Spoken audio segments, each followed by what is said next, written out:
Eu acho que a música e o empreendedorismo estão ligados, porque tudo vem do elemento de criação. E se eu for falar sobre vivência, que é o meu trabalho é baseado nas minhas vivências, também vai ter que atingir, também vai ter que impactar.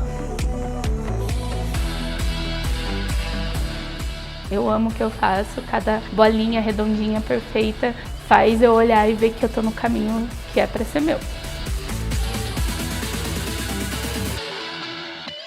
Porque se eu tô começando, eu quero que cresça comigo pessoas que também estão começando. A nossa arte vai junto. Aonde eu chegar e ter essa oportunidade, eu quero que eles também tenham.